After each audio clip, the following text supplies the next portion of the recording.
Hello, everybody, and welcome to episode number 4 of Motivating Moments. I am your host, Pastor Steve. Ever so grateful to be spending this time with you. So thankful that you've taken time out of your busy life. Hey, maybe I am doing the dishes with you. Maybe I am mowing the grass with you today. I don't care. I'm just glad to be spending this time with you and being availed the opportunity to speak into your life and just encourage you, because I know that God has a great big plan for you and that you are a person of purpose. Hey, again, thanks for tuning in. And I do ask you once again, if this content has been an encouragement to you and a motivating factor in your life in any way, I ask you to please give us a rating and review. Consider sharing this content with your friends on your social feeds. And any way that you can help us just to get the word out would be a great encouragement. And we are looking forward to growing together and just realizing dreams coming to fruition and just seeing you accomplish goals and reach your potential. And it's just so exciting to be able to share this time with you. Hey, so we're going to jump directly into today's content. And I was thinking about you. Yes, sir. You. Yes, ma'am. You, my podcast listener. And I was thinking about you the other day in relation to some messages that I've been sharing with my congregation. And recently I've been speaking with my congregation about having a life that is anchored. You know, there's a need for you and I to have a solid and secure place to anchor our lives, and we need to anchor in the right places. We need to anchor appropriately. Why do we need to anchor, and why do we need to be so selective in that process? Well, we need to do that because storms in this life, troubles, hardships in life are inevitable. They are going to come. It's not a matter of if, but when. And I've been speaking to my congregation about this as a fact of from the perspective of faith and spiritual development, and from that vantage point of being built up in the faith. But as I thought about our time together on Motivating Moments and kind of the thrust of this podcast, encouraging you towards your goals and just encouraging you to believe and to just dream big, audacious dreams with the faith and assurance that you're going to make it, that you're going to get to where you're going.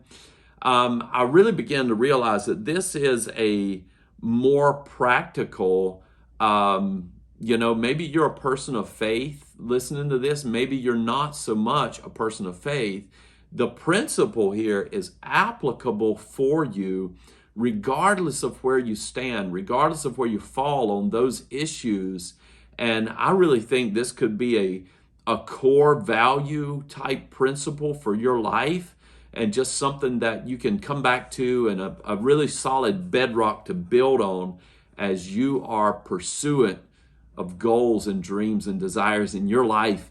And I am just so happy to be sharing this with you wherever you are right now. So obviously this content begins with the assumption that you have goals. I trust that you do have goals. I pray that you have goals, because I don't believe any of us are just put here to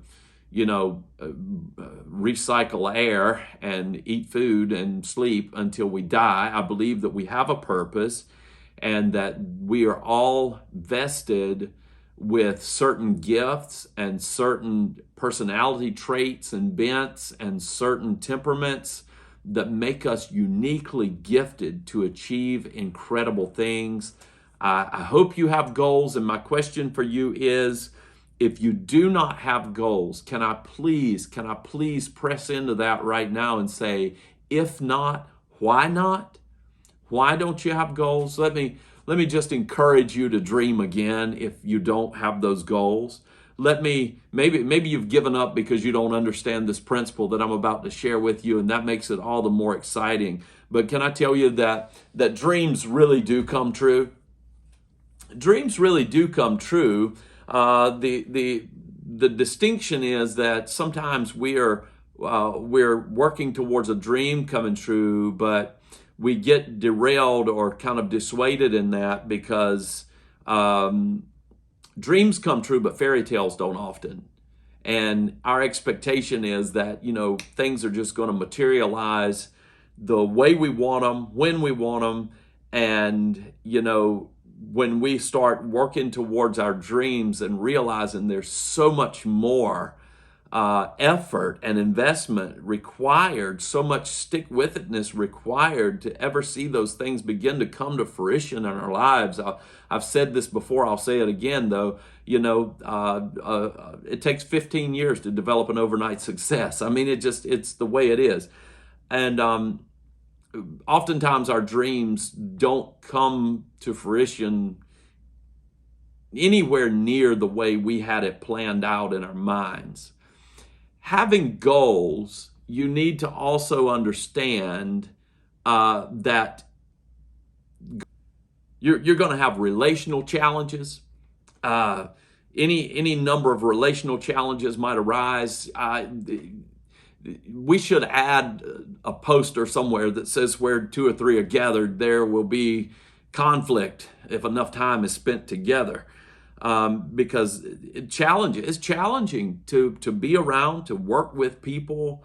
It just happens. It's not that there's anything wrong with you, nothing wrong with them.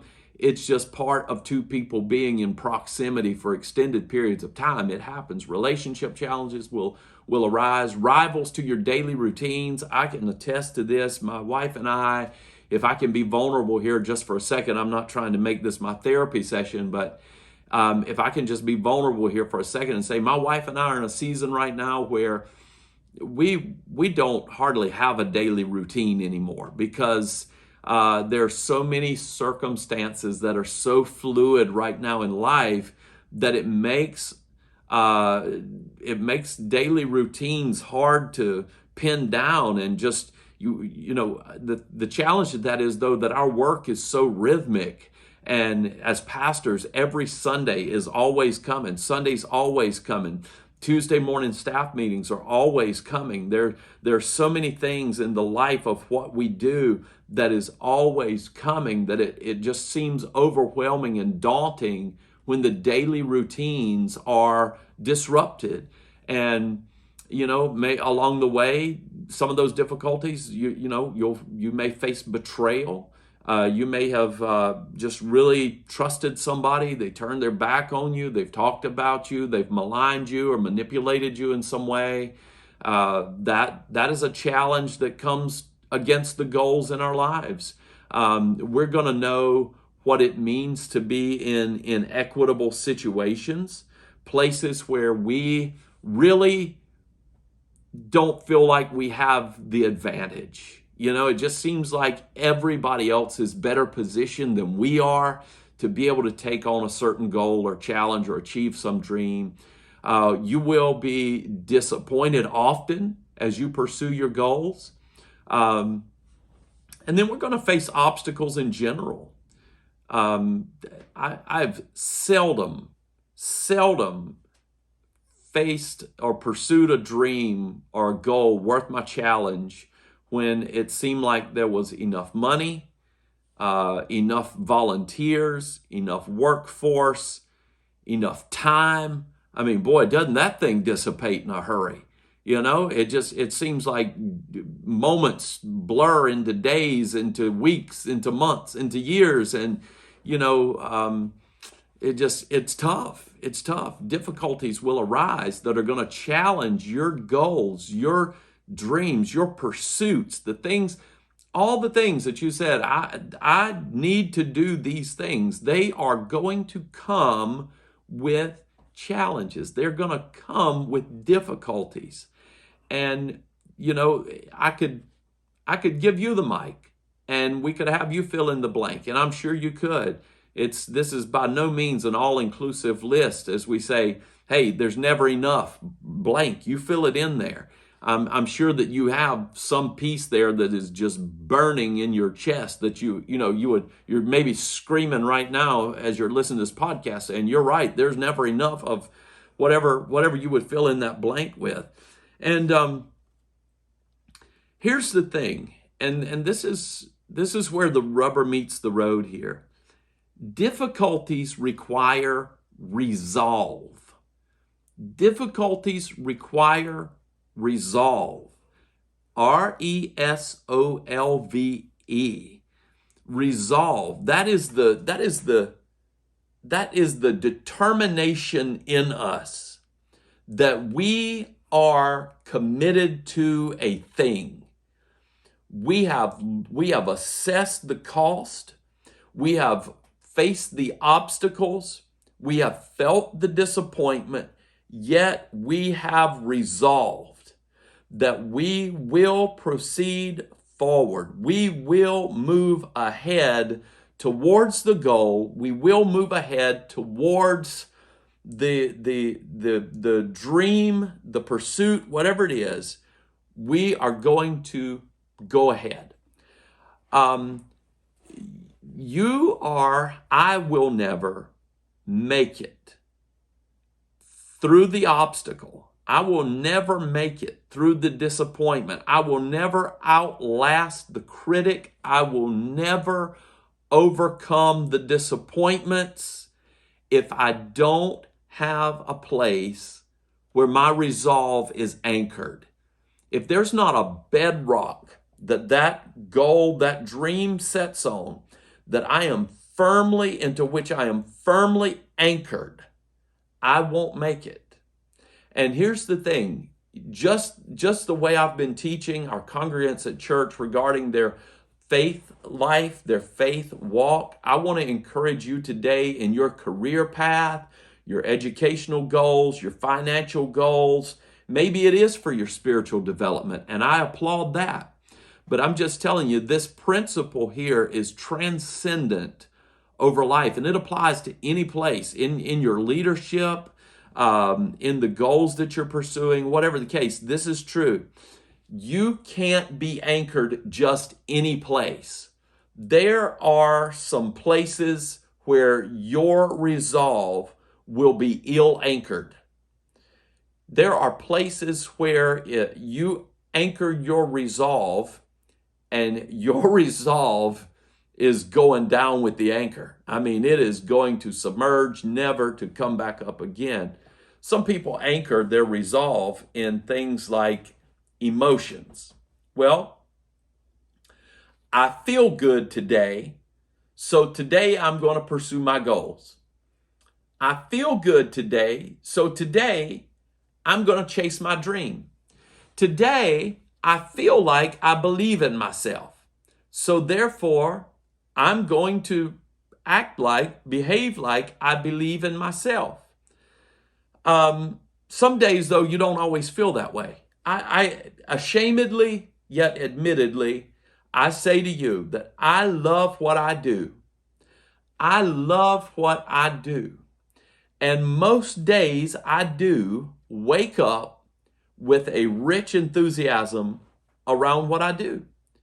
But it's not every day that I wake up and just feel like I want to be or do the things that are ahead of me for the day to be or do. Why? Because feelings are fickle. Feelings are fickle. And if you're listening to me right now, you've probably had this experience before. There are times that we can wake up and we're just in some kind of funk. I mean, let's be honest. We're off. We're mad at the world. We feel all kinds. We are all up in the feels. And inexplicably so. We don't even have, if somebody asks us what's wrong with you, we don't even know. We don't even know. We just feel off. And when we feel off, we lack motivation. If our resolve is anchored in how we feel, do I feel like pursuing this goal today or not? We're not. We're not. We may sit on the sofa and eat Doritos, whatever, but we're not pursuing the goal that day if that's where our resolve rests. Feelings will often lie. That is so true. Listen to me. Feelings will lie. And it will have us believing that situations in our lives, people's thoughts about us, all these kinds of things. And if our resolve to move forward is rooted in our emotions or how we feel about things, we're not going to get far. We're going to be stuck really quickly. And we're going to be sidelined, benched, whatever kind of metaphor you want to put around that indicates a lack of activity in a certain area. That's where we're going to be. Sometimes people will anchor their resolve in extenuating circumstances or external factors. We'll just really bank our trust, our hope, our stick-with-itness on people's response to what we're doing. Here, we're doing a podcast, okay? So this is a great illustration. We are on episode number 4, and I know that's not a ton. We're on episode number 4, but there's some people never make it past episode 2. And the reason they don't is because they record their content, they polish it all up, they invest the time in it, and they upload the thing, they release it to the public, they go back a week later, they go back the next day, probably an hour after it releases, and they start checking stats. And they're looking at stats. And, maybe they had a ton of downloads, maybe not. But for the point of this illustration, maybe they got 8 downloads. Maybe they got 10. And they start looking at, well, here's the investment of my time. Here's all of the aggravation that I went through. Here's the equipment that I bought. Here's this, here's that. Here's all these things. And all I got out of it was these 8 downloads, these 10 downloads, whatever. This is hardly worth my time. I'm going to stop. Well, the sad reality is the only way to get to where they want to get to or to achieve the desired end that they had hoped to achieve is to go through some seasons where there are 8, 10 downloads. What does that mean? Nothing. It means nothing. Maybe it means that you need to come up with a different marketing strategy, but it can't be a determinant in whether or not you continue doing it. Okay? So that's one way that people let extenuating or external circumstances, outcomes judge and determine for them. Some people will allow factors completely out of their control to be the anchoring place for their resolve. And they're very unsteady. They're here today, gone tomorrow, because here's the thing, and I believe Craig Groeschel says this, you can't always control the outcomes. Matter of fact, we can hardly ever control the outcome. What we can control, and the only thing we can control, are our decisions. We can't control the outcomes. We can only control our decisions. There's sometimes that we know. We know in our hearts what the right things. We've already resolved. We've applied the logic. We know in our minds. It is ironclad. We know what we ought to do. But sometimes finding the will or the resolve to do it is difficult because we can't control the outcome. We're unsure of how it's going to be received. We don't know what people are going to think. We don't know if it's going to be acceptable or approved or whatever. So we just don't. We're paralyzed then because of factors out of our control. And here's the thing, you can't allow that to become the determinant in whether or not you're going to pursue a goal. Because if you do, you have to understand this. History is just replete, just full of examples of people who followed the adage, if at first you don't succeed, try again. The failure cannot become the determinant as to whether or not you're going to continue pursuing the goal. Had that been the case with Wilbur and Orville Wright, we wouldn't have the gift of flight today. Well, maybe we would, but it wouldn't come under the banner of their names. They would not be accredited as first in flight. If you look at Harlan Sanders of Kentucky Fried Chicken fame, if you look at Thomas Edison with the light bulb, I mean, we could go on and on and on and on and on of all of these incredible inventors and people that we know have done remarkable things who failed time and time and time again. They weren't responsible. They couldn't control always the outcomes, although they had a desired outcome in mind.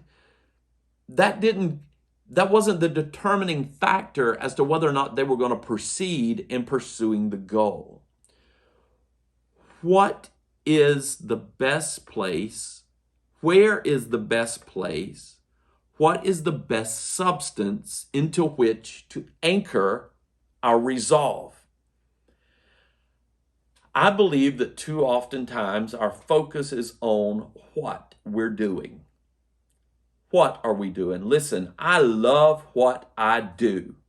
But back to that illustration about my feelings, I don't always feel like doing what I do. And it doesn't matter, and I could give you a list of illustrations, but it doesn't matter what we're doing. If we're not in tune with the reason, the why that we're doing that thing, even though we may love it, it can become burdensome. It can be so cumbersome. It can almost be crushing at times. And it really, loses its luster, and we lose our motivation because we're not acquainted with the why. I think about Jesus. There's a prophecy, there's a word of prophecy about him in the Old Testament, and I believe it's repeated again in the Gospels, where understanding that a trial and ultimately a crucifixion awaited him in Jerusalem, the writers in Scripture say that Jesus, or testified of Jesus, that he set his face like a flint. In other words, he had a strong resolve. He had a strong resolve saying, no, these may not be the most comfortable seasons or times. These may not be the most accommodating situations that I'm walking into. As a matter of fact, it may be outright hostile, but I know that my purpose here is the redemption of mankind from the bondage of sin, as offering myself as an atoning sacrifice for them. Therefore, because of this is the why I have to go to Jerusalem. I have to go there. And I want to invite you, dear friend, listen, there are some things that you are uniquely gifted to do. There are some dreams birthed in your heart. There are desires that just well inside of you. And you've got to understand that if you are ever going to see those things brought to fruition, yes, obstacles are going to be in the way of that. Opposition is coming against that. You're going to face all manner of discouragement and trial and tribulation on your pathway to get to where you feel led to go. But there has to be something in you that says, no, I am going with dogged determination to see this thing through. I'm going to anchor my work ethic.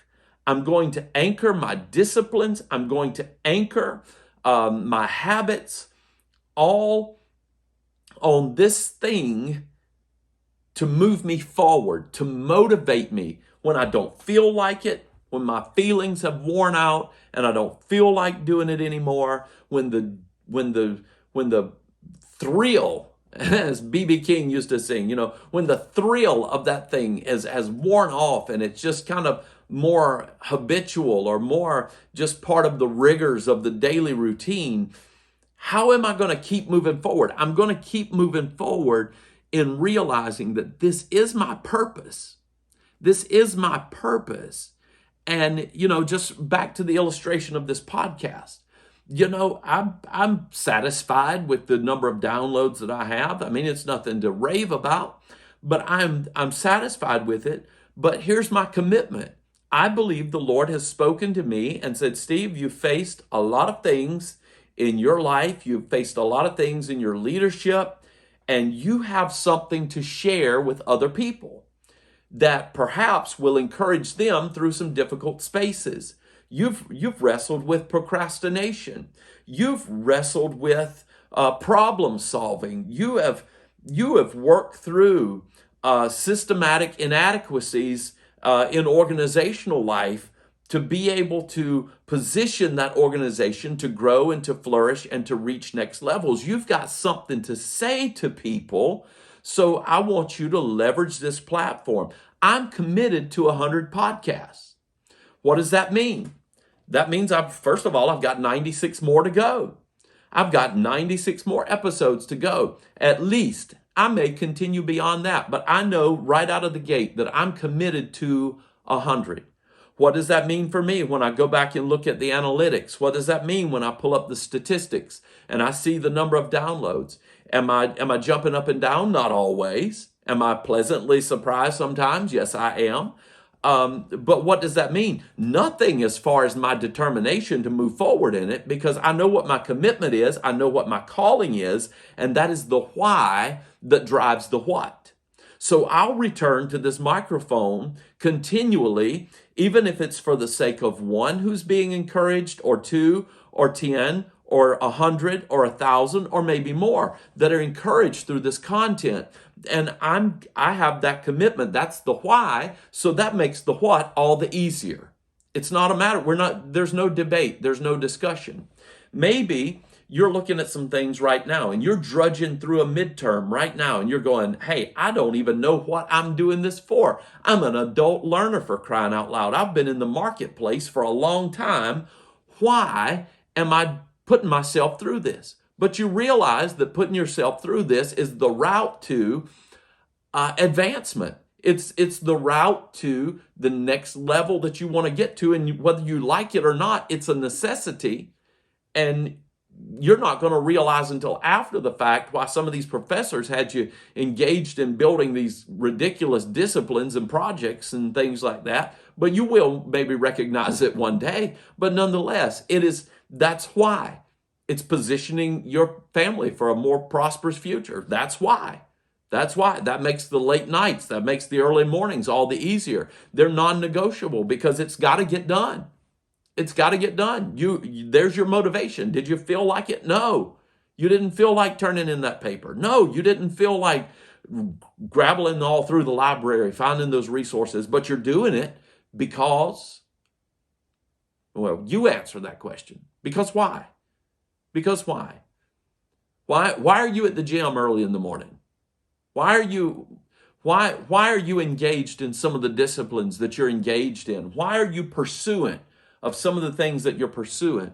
And I just want to challenge you to maybe after this podcast is over, just steal away for a few minutes with pen and paper, or an open note on your phone, whatever device you're using, and just spend some time in reflection and say, you know what? What are the things I'm doing? What are the things I'm doing? A, and then B, why? Why am I doing it? Why am I doing it? And my prayer is that at the end of that reflection, you would find a thing that is moral, that is ethical, and might I even say that is scripturally correct, and that you would find some place that are those things, and you'd say, you know what, that's why. That's why I'm doing this. I'm not, if you're wearing yourself out because your why is to get revenge, just stop. Just stop. If you're wearing yourself out to prove yourself to people that aren't going to like you anyway, as a matter of fact, your success is only going to irritate them more, just stop. Just stop. Find something more worthwhile. You're wearing yourself out for nothing. But if you can look at that and say, you know what? I'm doing this thing over here, and the reason I'm doing this thing here is because I feel called of God. The reason I'm doing this thing over here is because I know that this is the route to be a better blessing to my family. I'm doing this thing because I want to be healthier. I'm doing this thing because I want to be a better steward If you can tie that, just then all of the things that war on this side that war against the what you're doing, when you come back over here this side the ledger and you examine why, these things over here become non-negotiables. They don't factor in anymore. Are they aggravating? Yes. Are they inconvenient and uncomfortable? Yes. Yes, they are. They are those things, but they are never the yes or no in the flow chart of your life as to whether or not you're going to continue pressing towards your goal. They're never the determinant. The Apostle Paul, as you read his writings of his life, he's a man who endured all kinds of hardship, but he knew that he had a call and a purpose from God on his life. And he said, listen, I've been through some stuff, but this is one thing I do. Forgetting the things that are behind, I press towards the mark of the upward call of God. That's it. I've run the race with patience. I've run this race and I've poured myself out as an offering before the Lord. Why? Because there's laid up for me a crown of righteousness. That's why I'm going to keep doing it. God called me to do it. God gifted me to do it. And I know there's a reward waiting for me as I do it. And it's a better thing than I could have ever blueprinted or planned for myself. And I'm going to pursue it with everything that's in me. Hey, spend some time reflecting. Write down the what. Write down the why. And if your why can't outweigh the obstacle, if your why can't outweigh the price that's being paid, the cost, the investment that you're making right now, maybe reassess the what. But I bet you, I have a strong sense that there's a lot of you right now that you've been so focused on the side of the ledger that reveals all of the obstacles and the hardships that are coming against and hindering the what. And you've forgotten about the why. You need to return to that why, and you need to anchor your resolve. Your determination needs to be anchored in why am I doing this? And as you begin to do that, Jesus said for the joy, it's said of Jesus that for the joy that was set before him, he endured the cross. That was the why. The why was the redemption of creation back to the Creator. And for that joy, he endured the cross. And I believe for the joy of the fulfillment, the satisfaction of achieving your why, you will conquer the what, and the obstacles will become non-negotiables. Hey, I'm praying that for you in Jesus' name. And I hope this has been an encouragement to you as you've been listening, tuning in today. And I just want to encourage you in these exercises and getting a hold of your why, because your why will transcend every other thing in your life, and it will keep you motivated and moving forward. Hey, I'm Pastor Steve praying for you, and until next time, you stay motivated.